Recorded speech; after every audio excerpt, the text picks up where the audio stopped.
Good evening, everyone, and welcome to Aurora in online classes. Dear students, let's proceed with the lesson packing.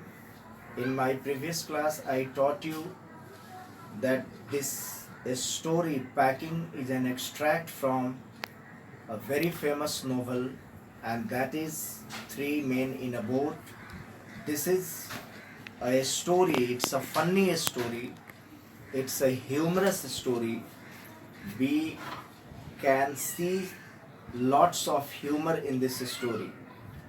There are activities, there are some acts of these three friends, Jerome, George, and Harris.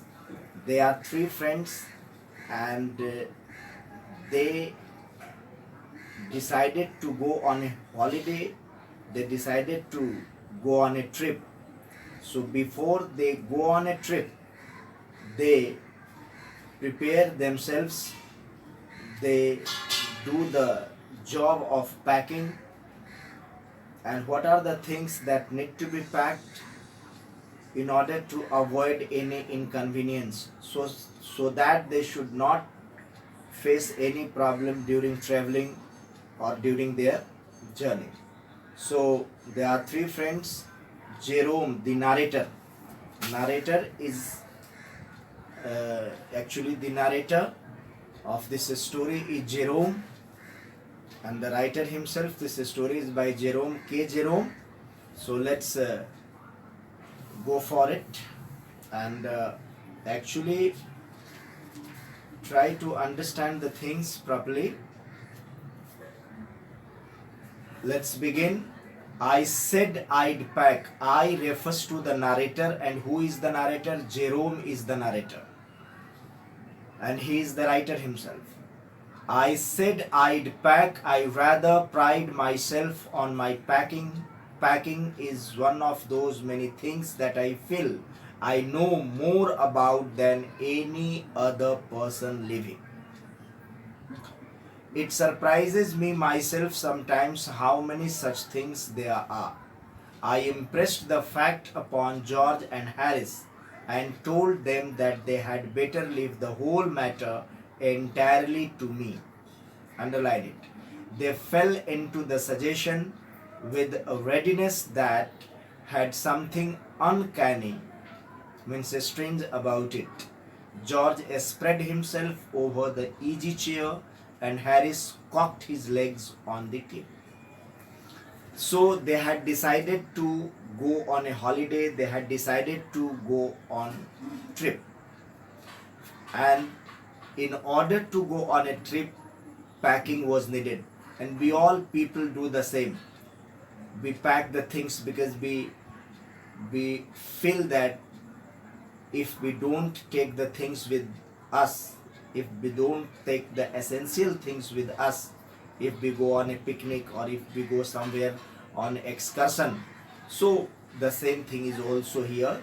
And actually the narrator, I mean Jerome himself, offered to do the job of packing.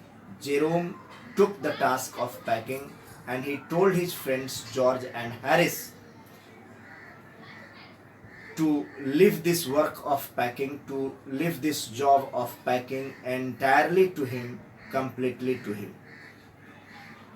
He thought that his friends George and Harris won't let him do packing out of formality, but this did not happen. Both of his friends George and Harris happily agreed to his suggestion, and they actually George spread himself. Actually, he sat on the easy chair, and Harris also stretched his legs on the table. Means both of them sat in a relaxed way.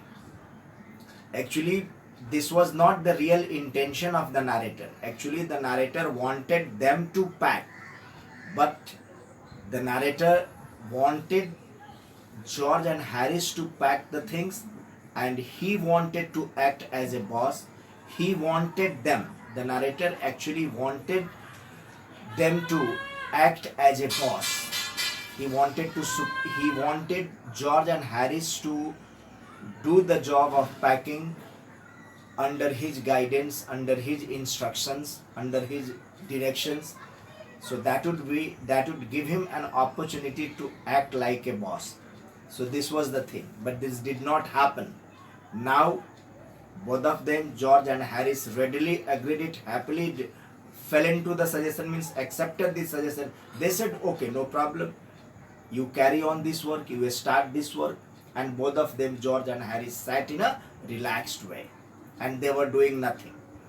One was smoking a pipe and the other was lighting a cigar, and they were in a relaxed way. This was hardly what I intended. What I had meant, of course, was that I should boss the job, underline it, and that Harris and George should potter about my directions, means they should follow his directions, means instructions, and do the work of packing, and he would act as a boss. I pushing them aside every now and then with, oh, you here, let me do it. There you are, simple enough, really teaching them, as you might say. They're taking it in the way they did irritated me. There is nothing that irritates me more than seeing other people sitting about doing nothing and when I am working. Now this irritated the narrator. Actually, they were sitting doing nothing and the narrator had to do the job of packing. All of them, three friends, three of them, they were not good at packing. Neither the narrator nor George and Harris. They were not good at packing, and actually they were confused. Number two, and actually they were not so serious about the job of packing, about their work of packing. So they made a mess of everything. They made a mess of the whole affair. They spoiled the things. सारी चीजों को गड़बड़ कर दिया, अस्त व्यस्त कर दिया. They created a confusion over there, isn't it? So their funny talks and their funny acts make us laugh. They were not so serious, but packing is a serious affair. We should pack everything before we go anywhere, seriously and carefully. So I lived with a man once who used to make me mad that way. He would loll on the sofa, sitting in the relaxed way, and watch me doing things by the hour together. He said that it did him real good look on at me messing about. Mess means to put something in disorder, ast-vyast kar dena. Now I am not like that. I can't sit still and see another man slaving and working. I want to get up and superintend. He wanted to supervise the work of George and Harris, and walk around with my hands in my pockets and tell them what to do. It's my energetic nature. I can't help it. But it did not happen. He had to do the packing. He took the job of packing and he started doing it. And when he found, means when the narrator found his friends George and Harris doing nothing, they were simply sitting in a relaxed way, it irritated him. It irritated the narrator that they are doing nothing, and they are one is lighting the pipe and the other is one is smoking a pipe and the other is lighting a cigar. They are doing nothing. They are simply sitting on sofa doing nothing, simply enjoying themselves, and I have to do the work and I am doing. Actually, he wanted to act as a boss, but now it did not fulfill. However, I did not say anything but started the packing. He started. The narrator took the job of packing. He started the packing. It seemed a longer job than I had thought it was going to be, but I got the bag finished at last. And I sat on it and strapped it. Strapped means tied it, bandh dena. After packing, he tied the bag. "Aren't you going to put the boots in?" said Harris. And I looked around and found I had forgotten them.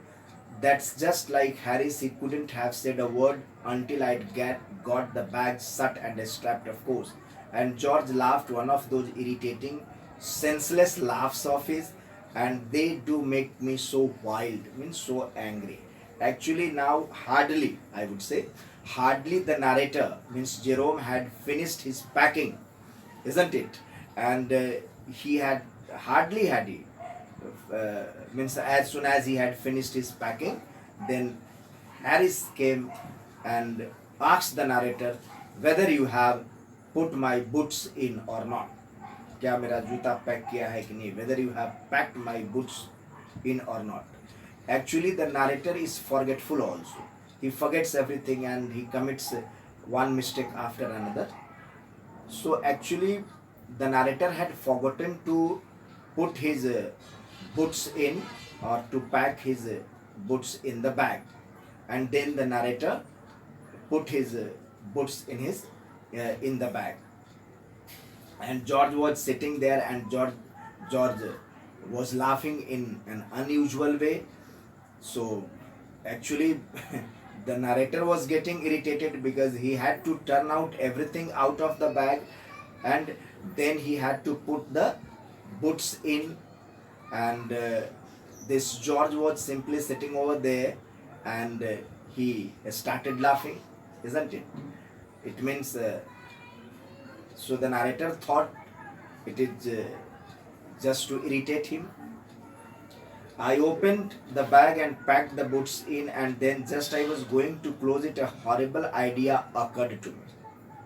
So he packed the boots in, and then what happened? I opened the bag and packed the boots in, and then just as I was going to close it, a horrible idea occurred to me. What was this horrible? Horrible means terrible, भयानक, डरा देने वाला, fearful idea occurred to me. So it came to him when we opened the bag and he packed the boots in, and just then when he was going to close the bag, a horrible idea came to his mind, and now he was confused whether he had I packed my toothbrush. I don't know how it is, but I never do know whether I have packed my toothbrush. Actually, this is the problem with he is forgetful. He forgets. He is confused. So now this is the horrible idea that came to his mind, whether he had packed his own toothbrush or not. Because toothbrush, he might need toothbrush during his traveling, or during the picnic or on the picnic spot, isn't it? So this toothbrush, so he was confused whether he has packed his toothbrush or not, isn't it? So this is the idea about whether he had packed his toothbrush or not. And then what happened? My toothbrush is a thing that haunts me when I am traveling and makes my life a misery. I dream that I haven't packed it and wake up in a cold perspiration, means sweat, and get out of bed and hunt for it. And in the morning I pack it before I have used it, and I have to unpack again to get it, and it is always the last thing I turn out of the bag, and then I repack and forget it, and I have to rush upstairs for it at the last moment and carry it to the railway station wrapped up in my pocket handkerchief. You know, toothbrush is very important thing for all of us, for each one of us. So of course I had to turn every mortal thing out now, and of course I could not find it. I rummaged, searched in a careless way. I rummaged the things up, underlined it. I rummaged the things up into much the same state that they must have been before the world was created. And when chaos reigned, of course I found George and Harris 18 times over, but I couldn't find my own. I put the things back one by one and held everything up and shook. Then I found it inside a boot. I repacked once again. So what happened? Now he had a doubt whether he has packed his toothbrush or not. So once again he had to open his bag, and he started looking for his toothbrush. And while looking for his own toothbrush, he found the brushes of George and Harris several times, but his own toothbrush was missing. So he turned everything out of the bag, he shook the bag, and at last he found his own toothbrush inside a boot. So finally he found his toothbrush inside a boot. So this was the problem. And then again what he had to do? He had to keep everything once again He had to pack. He had to repack everything. Whatever things he took out of the bag. Once again, he had to put everything in the bag, and he had to repack everything. When I had finished, now this is another problem. George asked if the soap was in. I said I didn't care a hang whether the soap was in or whether it wasn't. And I slammed the bag shut and strapped it, and found that I had packed my spectacles in it, and I had to reopen it. It got shut up finally at 10:05 p.m. And then there remained the hampers. Hampers means large baskets for carrying food, baskets. Hampers to do. Harris said that we should be wanting to start less than 12 hours time, and thought that he and George had better do the rest. And I agreed and sat down, and they had a go. Means they started. They began in a light-hearted spirit, light way, funny way, evidently intending to show me how to do it. I made no comment. I only waited. With the exception of George, Harris is the worst packer in this world.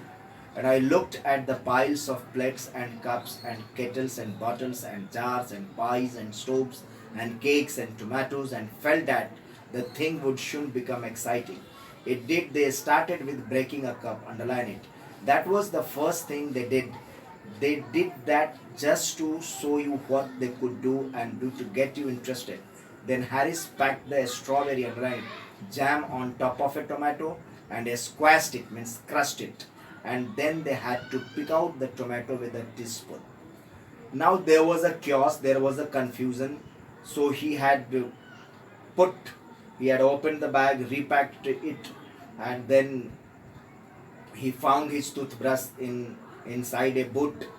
And then when he had finished, George came and asked him whether you have put the soap in it or not.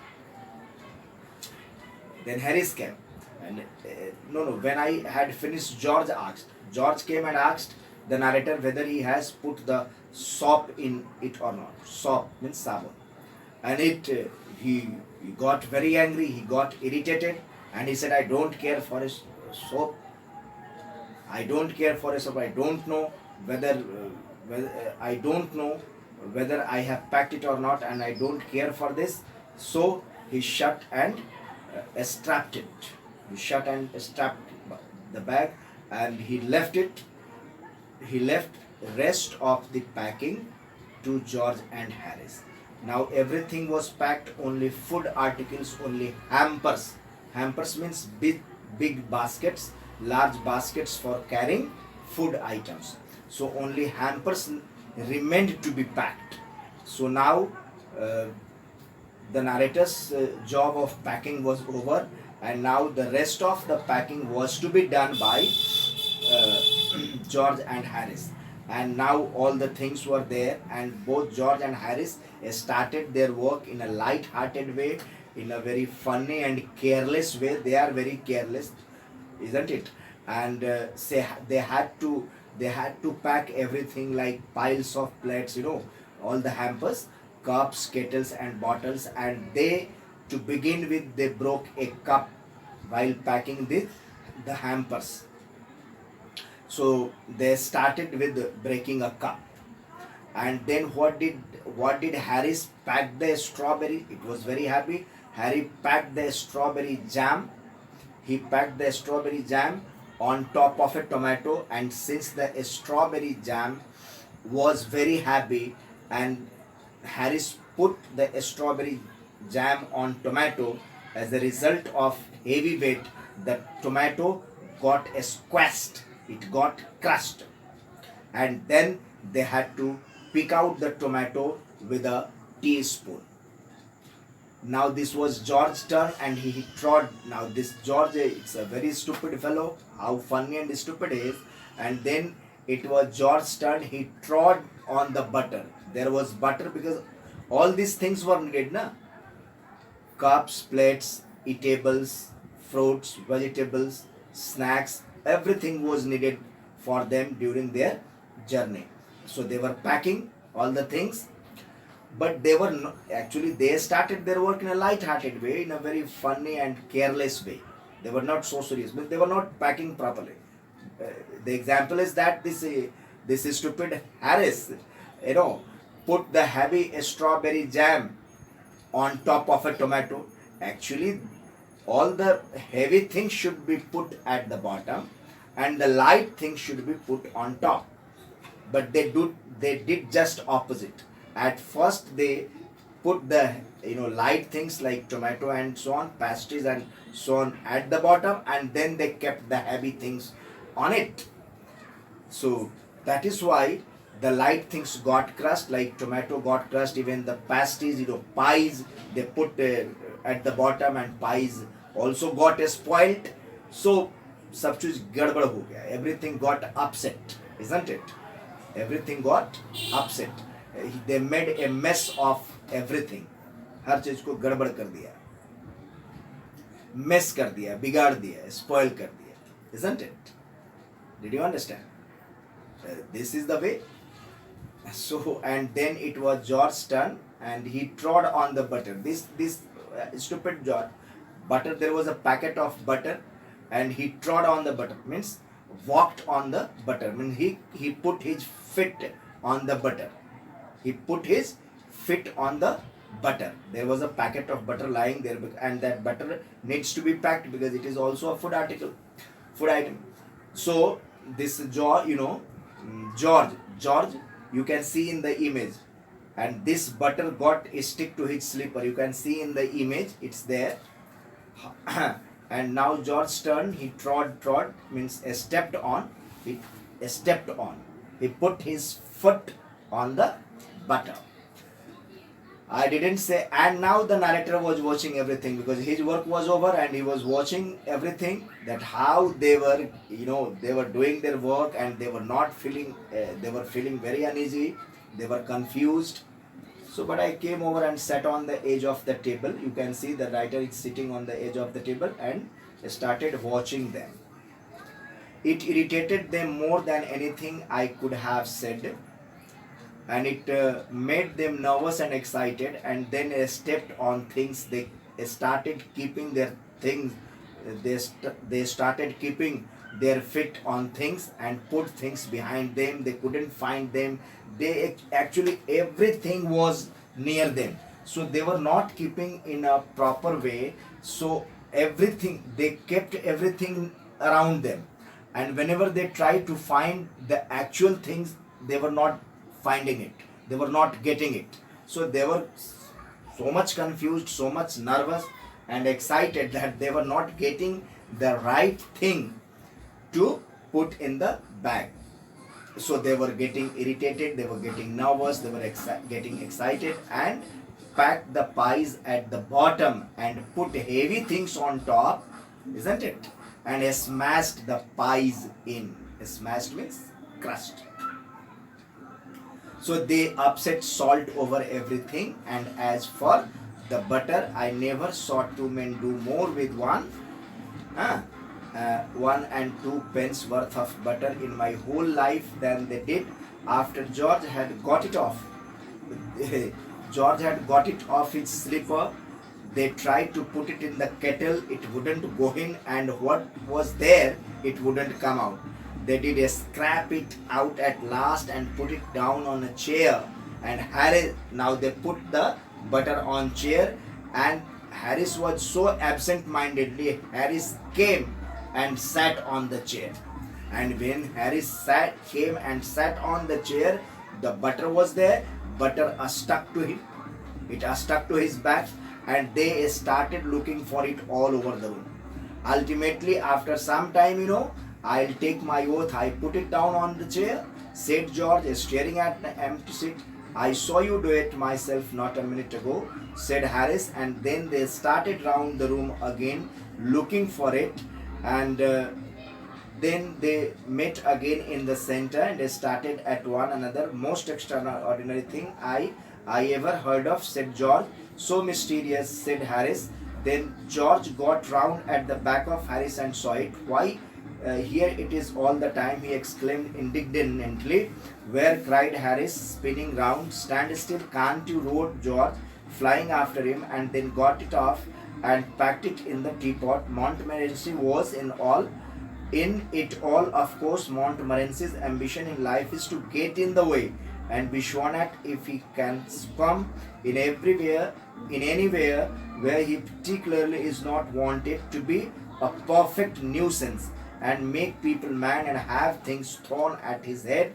Then he feels his day has not been wasted to get somebody to stumble over him and curse him steadily for an hour is his highest aim and object. And when he was succeeded in accomplishing this conceit becomes quite unbearable. He became and sat down on things just when they were wanted to be packed, and he labored under the fixed belief that whenever Harris or George reached out their hand for anything, it was the cold damp nose they wanted. He put his leg into the jam and he worried the teaspoons. He pretended that the lemons were rats and got into the hamper and killed 3 of them before Harris could land with him the frying pan. Harris said, I encouraged him. I didn't encourage him. A dog like that doesn't want any encouragement. It is the natural, original sin that is born in him that makes him do things like that. The packing was done at. So the whole affair was a chaos, a kind of confusion. And one thing is clear, that the narrator, I mean Jerome, took the job of packing first. George and Harris did the packing of the rest of the things, means the hampers, the food articles, but they did not pack in a proper way. They started their work in a light-hearted manner, in a very funny and careless way. They broke up late, they kept heavy things on the light things. Tomato and pies got squashed. Then comes, then the butter got stuck to his slipper, butter got stuck to his back. Everything happened like that. And then there was a big nuisance waiting for them, and that was the Montmorency. Montmorency was their, pet dog. And Montmorency had the habit of getting into everything. He had the habit of poking his nose. So Montmorency got everything upset, spoiled everything upset, because everything around them was dispersed. It was in disorder, scattered here and there, and they were packing the things. And Montmorency came, and it proved to be a big nuisance for them. It was disturbing them. It was putting its legs on the things around him. And whenever George and Harris, whenever they tried to pick up something, the dog was there, I mean Montmorency was there to sniff at those things. So in this way, they were getting disturbed by their dog Montmorency. So they took a pan, and to keep the to keep the dog away from there. You see, this is a frying pan. Harris, so Harris took a frying pan to keep the dog away from there. And then their packing work the packing was finished at 12:50. It was too late, and then they decided to go for sleep. Then they decided to go to their bed. So George was the first to go to bed, and now Harris and the narrator were left. And then they decided to get up by 6:30. So George was already there, and so both the narrator and Harris placed the bath where he could tumble into it on getting out in the morning, and went to bed ourselves. So actually they put a bathtub near his bed. When George gets up in the morning, he will tumble into it, fall into it. So altogether the story is funny, and packing is really a serious affair.